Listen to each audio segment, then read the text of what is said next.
Disciplina mental. Aquí vamos a empezar a ver precisamente la guía 5. Ya hemos visto en la sesión anterior, en la guía 4, la importancia de la aceptación de la realidad.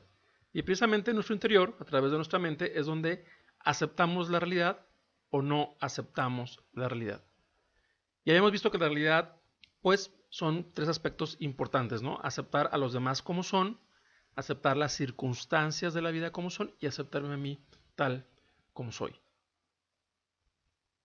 Y precisamente la aceptación es la que nos lleva a un estado de serenidad, para que a partir de esta serenidad podamos tomar mejores decisiones en nuestra vida y nuestra vida obviamente vaya mejor. Y nuestra forma de pensar influye mucho en nuestras emociones. Podemos poner, por ejemplo, no sé, una fruta, podemos pensar en un limón. Si imaginamos que ponemos unas gotas ácidas y agrias en nuestra boca, pues si lo pensamos mucho puede llegar a producirnos salivación. Ahí se ve cómo los pensamientos producen emociones. Por lo tanto, pensamientos sanos producen emociones sanas. Pensamientos serenos producen emociones serenas. Por lo tanto, los pensamientos positivos producen también un estado positivo en las emociones. Igualmente, pensamientos exagerados producen emociones exageradas, más intensas, que es más difícil de controlar. Pensamientos distorsionados, pues también producen emociones distorsionadas. Es decir, los pensamientos negativos nos llevan a un estado negativo en nuestras emociones. Por lo tanto, si trabajamos en nuestra mente, tener una mejor higiene mental, obviamente nuestras emociones van a estar muchísimo mejor, van a ser más controlables y no que ellas acaben controlándonos a nosotros y por tanto nuestra salud emocional pues aumenta. Ahora, ¿cuál es el problema con las emociones? Pues bien, es el siguiente, el ser humano tiene emociones y es parte de nuestro ser y podemos decir que las emociones en un cierto sentido son neutras, no son ni buenas ni malas. El problema es que cuando no las controlamos o las exageramos o las intensificamos y nos vamos haciendo esclavos de ellas, sí nos perjudican. Ya hemos visto que en un bebé, pues él está en un estado completamente emocional, donde él no gobierna sus emociones, pero un adulto ya tuvo que haber aprendido a gobernarlas. Y los adultos que no aprenden a gobernarlas, pues son obviamente adultos inmaduros. Adultos que todavía están encerrados en su egoísmo infantil y por eso sus relaciones humanas y su felicidad plena no funciona del todo y están todas estas manifestaciones negativas emocionales de las que hemos hablado. Por tanto, las emociones en sí pues son, podríamos decir, neutras, depende cómo las vivamos, ¿no? Es como la temperatura. Todo ser humano tiene una temperatura, la normal está alrededor de 37 grados, con lo cual todos tenemos temperatura.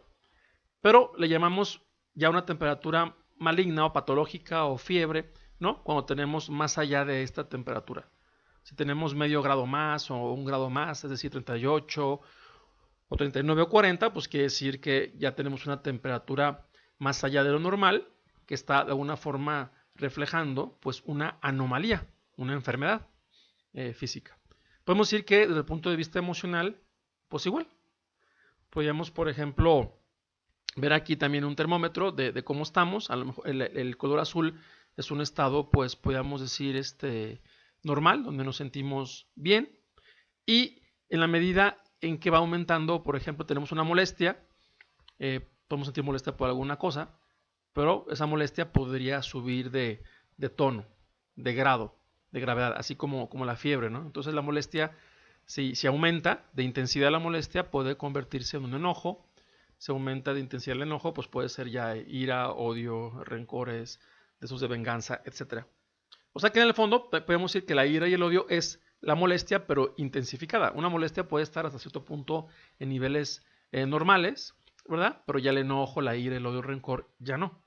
Son una exageración de una emoción normal, cuando a lo mejor las cosas no salen como uno quiere, pero en la medida en que aceptamos la realidad, pues no pasa de ser una molestia. Hasta ahí. Pero cuando no aceptamos la realidad, precisamente el enojo y el odio se manifiestan. Y precisamente la aceptación de la realidad pues nos lleva a estar de la molestia para abajo, a estar bien de manera general. Y bueno, cuando hay alguna adversidad, pues hay un poco de molestia, etcétera. Que es un trabajo de disciplina que tenemos que ir trabajando en nuestra vida. Por lo tanto, las emociones pueden ser positivas o negativas y a su vez las negativas pueden ser sanas y no sanas. Esto puede llamar mucho la atención, ¿no? A ciertas personas decir, ¿cómo hay emociones negativas sanas? Pues bien, es un poquito lo que estamos viendo, ¿no? Es como la temperatura, pues todos tenemos temperatura, nomás que solemos decir que tenemos temperatura cuando estamos enfermos, pero más bien lo que estamos significando es que estamos pasando el nivel normal de temperatura. Pues igual aquí, las emociones sanas, aún negativas, se mantienen en ese nivel de salud cuando aceptamos la realidad. Y se vuelven no sanas, más intensas, se intensifican como empezamos a ver ahí con el ejemplo del termómetro, la molestia, el enojo, la ira, etcétera, cuando no aceptamos la realidad, cuando no acepto la realidad. Ejemplo, el fallecimiento. El fallecimiento de un ser querido, pues es normal que una persona pues esté triste, que haya tristeza, puesto que está la ausencia de ese ser con el que quiso y vivió muchos años, y es normal. No estamos diciendo que estamos tristes porque murió una mosca, sino precisamente algo normal, un ser querido. Y eso se puede considerar sano y normal. Y también aquí pues es bueno no reprimir la tristeza, llorarlo, etcétera. Y obviamente eso es normal. Lo que no es normal es la depresión. Es decir, una persona sana acepta la realidad del fallecido, aunque la llore. Y una persona no sana no acepta la realidad de que esa persona falleció y cae en depresión. Entonces, la depresión, ¿qué es? Es esa tristeza, pero intensificada. Esa tristeza crónica. Por ejemplo, yo he tenido en consulta personas que tienen 6 meses, un año que falleció un ser querido, un papá, etcétera, y están completamente deprimidos. ¿Va? En cambio, hay personas que su papá murió hace 3 meses y hacen su vida normal. ¿Cuál es la diferencia? Que unos ya aceptaron esa realidad y otros todavía no la aceptan. Y en la medida en que no la aceptan, pues pueden ir cayendo más en una, pues podemos decir, enfermedad emocional hasta grave, que luego requieren medicamentos, o ya sabemos que la depresión a un nivel agudo puede producir desesperación y hasta el suicidio. Entonces, esa es precisamente la diferencia. Ejemplo, vamos a poner aquí un ejemplo muy gráfico para que se entienda. Imaginemos que este rectángulo rojo es la cantidad de tristeza normal porque alguien se muere. Digo, es un ejemplo simbólico nomás para entenderlo. En la medida en que lo aceptamos, pues ya no generamos más tristeza e incluso con el tiempo ese rectángulo va como disminuyendo, que es lo que le pasa a la gente normal que acepta la realidad. En cambio, una persona que no acepta la realidad de que un ser querido murió, pues a esa tristeza normal va produciendo ella misma más tristeza. Entonces, este extra de tristeza que está entre estas rayitas azules, pues podemos pensar erróneamente que es porque falleció ese querido, pero no, esto yo me lo provoco porque yo no estoy aceptando la realidad de que esa persona murió y caigo precisamente en pensamientos distorsionados, que después lo vamos a ir pues conociendo un poco más, ¿no? En cambio, la persona sana acepta la realidad. ¿Qué puede pasar en su mente como pensamientos sanos? Pues decir, bueno, todos nos vamos a morir en este mundo, que es una realidad, lo acepto, este ser fallecido ya murió, bueno, pues era el momento en que le tocaba morir y vuelta a la página.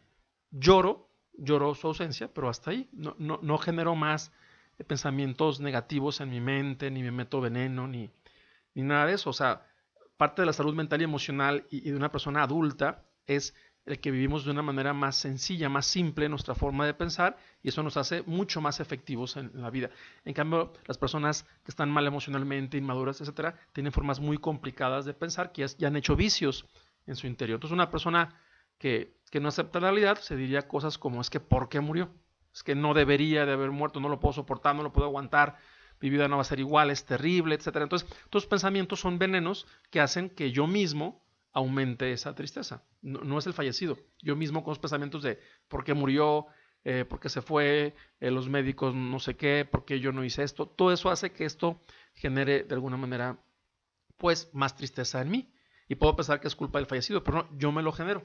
O sea que en nosotros en nuestras manos está tener una salud emocional, independientemente de lo que nos suceda.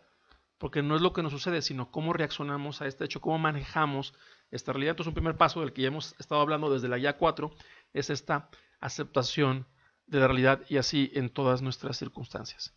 Otro ejemplo, pongamos una traición también de una persona que estimamos, queremos y nos traiciona. Pues obviamente no es que vayamos a hacer fiesta porque alguien nos traiciona.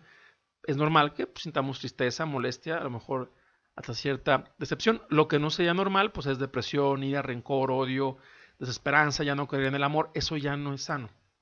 Y podríamos poner aquí igual el mismo ejemplo, ese rectángulo de la cantidad de tristeza, molestia, decepción normal porque alguien nos traiciona. Y una persona sana pensaría de esta manera, ¿no? Bueno, pues ya me traicionaron, pues lo acepto, así es parte de la condición humana, la gente a veces traiciona, y punto. ¿Qué puedo aprender? Si puedo aprender algo de la relación para otro día hacerlo mejor, o si algo estuvo en mí, pues lo aprendo y vuelta a la página. Igual que el fallecido, ¿no? Si también ya hubo algo que yo tuve que haber hecho, si tuve que haber estado más cerca de ser querido, bueno, pues lo acepto igual que fallé, aprendo, pido perdón y vuelta a la página. ¿Va? Y eso es una manera sana de manejar las cosas.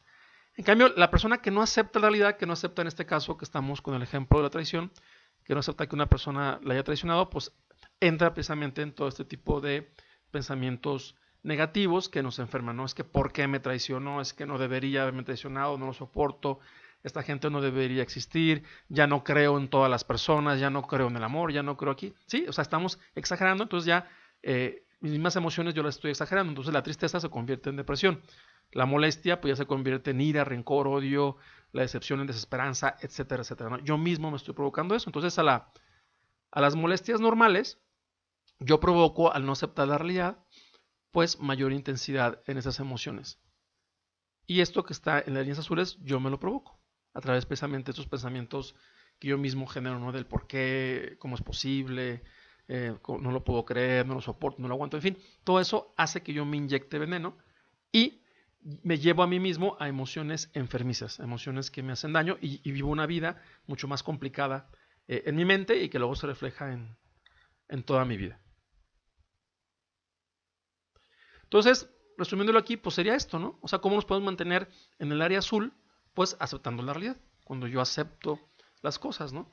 Acepto esta realidad que ya hemos visto que son tres aspectos principales: aceptar a los demás como son, con cualidades y defectos, aceptar las circunstancias con sus cosas buenas, regulares y malas, y aceptarme a mí también con cualidades y defectos, que ya vimos que no es conformismo, es sencillamente aceptar la realidad y a partir de ahí, bueno, pues obviamente el que no es conformista, bueno, trata de hacer lo que puede hacer para seguir creciendo o mejorar una situación. Y en cambio el no aceptar, pues nos lleva ya a una molestia mayor, a un enojo, ira, odio, rencor, etcétera, etcétera, ¿verdad? ¿Y qué es lo que no acepto? Pues igual, no acepto a los demás como son, no acepto las circunstancias, no me acepto a mí, etcétera. Por lo tanto, una forma sana de pensar, pues nos lleva precisamente a aceptar la realidad. Y una forma enfermiza de pensar nos lleva a no aceptar la realidad. Por lo tanto, los pensamientos sanos que nos llevan a aceptar la realidad nos llevan a un estado de serenidad, que es el que tenemos que seguir trabajando. Esto, pues como la felicidad, ya hemos hablado, no se regala, se trabaja y se tiene como consecuencia. O sea, es como alguien quiere aprender a tocar el violín, bueno, pues tiene que practicar, ir con un profesor que lo asesore, etcétera, y a través de la práctica, pues va a tocar el violín. Así es todo, ¿no? En la vida los logros se consiguen con un proceso de esfuerzo, podríamos decir, disciplinado, metódico, etcétera. En cambio, los pensamientos enfermizos, pues nos pueden llevar a la depresión, a la ira, a la ansiedad, a la angustia, al enojo, en fin, a ese tipo de cosas por no aceptar la realidad y caemos en formas más complicadas de pensar. Y todo esto lo hacemos nosotros, no es la realidad, todo el mundo enfrentamos la misma realidad. Pero hay gente que ante un fallecimiento de un ser querido se desmorona, se deprime, etc. Y otros no. No quiere decir que no lo sientan, sí, están tristes, lloran, pero rápidamente están haciendo su vida normal y poco a poco van sintiendo menos y lo ven de una manera mucho más sabia, ¿sí? Podemos decir que una forma sana de pensar es amiga de una forma sabia de vivir, ¿no? Tiene más sabiduría. Y una forma enfermiza, pues está más ligado a lo inmaduro, a lo caprichoso, a lo egoísta, que quiero que todo sea como yo quiero, ¿no? O sea, casi como en los ejemplos que vimos, pues es que yo no quiero que la gente muera, pues a lo mejor no queremos, pero es la realidad, ¿sí? Tenemos que no quiero que la gente traicione, pues sí, quisiéramos que no traicionaran, pero es la realidad, tenemos que aprender a manejar eso y vivir eso, ¿verdad? Eso no quiere decir que no tengamos un aprendizaje, que no hagamos mejor las cosas, claro, eso tenemos que hacerlo, pero vivir obviamente con la aceptación de que este mundo pues no es perfecto, pero que eso no es impedimento para que yo sea feliz. A menos que yo me quiera convencer que por eso no puedo ser feliz y yo mismo me estoy boicoteando, ¿va? Entonces lo que tenemos que aprender es siempre la adversidad en la vida es una oportunidad de crecimiento, es una oportunidad de aprendizaje y así es como tenemos que verlo. Si lo vemos todo como algo dramático, como algo terrible, pues no tenemos el crecimiento y por supuesto no vamos a ser felices porque nosotros mismos nos estamos amargando. Entonces, bueno, ¿cuáles son esos pensamientos que nos llevan a no aceptar la realidad? Pues hay que identificarlos, precisamente para purificar nuestra mente de ellos y tener una mejor salud mental y por tanto emocional. Pues bien, esos pensamientos los veremos en la siguiente guía 5.